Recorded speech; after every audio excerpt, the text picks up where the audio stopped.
Hi Sudha, hi Raji, Geeta. How lovely to see all of you. How have you been? Very busy, ladies. My daughter's wedding is coming up now, Oh, is that so? When is it?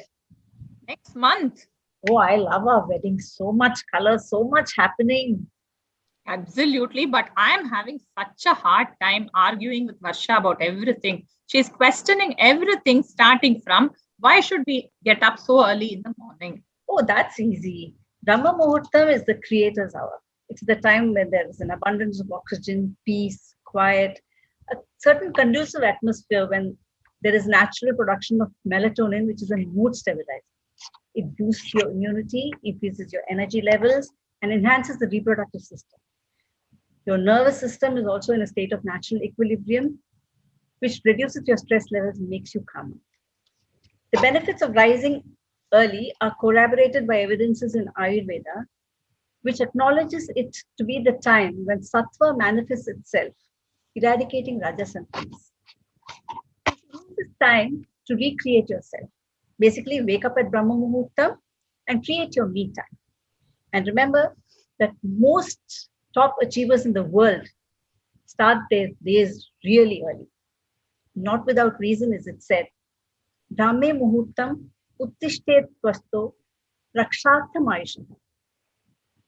And there are a number of small things that we can do after getting up before dawn, which makes a big difference. For example, the sages have mentioned that after waking up and sitting up for a few minutes of prayer, we should touch Mother Earth with our palms, apologizing for the pressure we are going to put on her. The energy within the body while sleeping is static energy or a potential energy. As we get up, it becomes kinetic or a dynamic energy. As we touch Mother Earth, the static energy, which is impure, leaves the body and the pure energy fills in. And remaining humble to the place we live in also gives us a mental balance, right? So lovely. Wow, even I didn't know all this. I will tell Varsha all this and maybe get her to talk to you too. Meanwhile, I have another problem. Her favorite aunt is traveling from New York and she is refusing to travel on Ashtami and Navami. And Varsha is making a big fuss about that also. Raji, what is the reason behind that? Even I would like to know that. It has to do with the phases of the moon, Geeta. See, the moon has a typical cycle starting from one Amavasya to the next. Now, with this cycle, every day the moon moves 12 degrees. And so each day is called as a Tithi. And that's why we have Pradhamai, Dvitiyai. And as all of you know, the 8th and 9th day are called as Ashtami and Navami. In this cycle, whether it is Sukla Paksham from Amavasya to Paurnami or Krishna Paksham from Paurnami to Amavasya, the 8th and 9th days, the moon is farthest from the earth and they are not very bright days. And the gravitational pull also is the least on these days.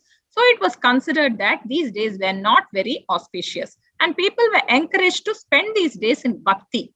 That is why we used to say, right, Ashtami anniki Krishna Ranenshiko, Navami anniki Rama Ranenshiko. We have Gokula Ashtami and Rama Navami also. And people started tracking the calendar, and when they saw the moon grow, it was considered auspicious. And when they saw it wane, it was considered inauspicious. All this has its basis in Jyotisha Shastra, which is one of the Veda Angas. And psychologically, since everyone cannot be positive at all times, when auspicious days were nearing, people were forced to think and work towards that date. And to create a balance in faith, some days were considered as inauspicious. Oh, there's so much to all these things. I was just thinking of the wedding, and for me personally, the ritual I like best at all these weddings is when the priest asks the young couple to come out and look at the sky and look at Vashishta and Arundhati. And the kids are always laughing because, looking at the sky at broad daylight and trying to look for stars. But the fundamental reasoning behind that is so beautiful. Vashishta is part of the Saptarishi, or the Western Ursa Major constellation.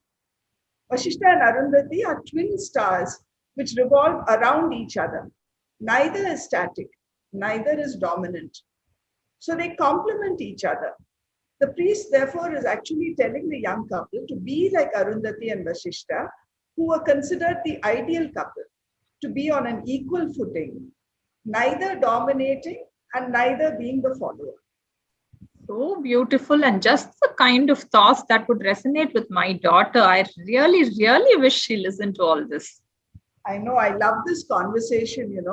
I think we should get together, our children and grandchildren, and talk to them about these things and a lot of other similar things.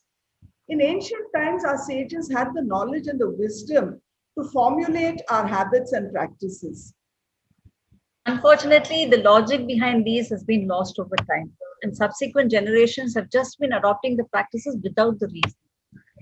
I'm happy that some generations are questioning this, though it seems to be a token rituals. I know, but this just might open the doors to a better understanding and an acceptance of a very healthy and scientific way of life. Don't you think so? Yeah, I'm sure it will, Sushi. But ladies, you have to excuse me. I have so much work. Hoping to see all of you at the wedding next month. You bet. Sure, Raji. Let us know if we can All the help best. in any way. All the Definitely, best. definitely. And anyway, I will see you in Sanskrit class on Monday. Bye. Bye. All of you have a wonderful day.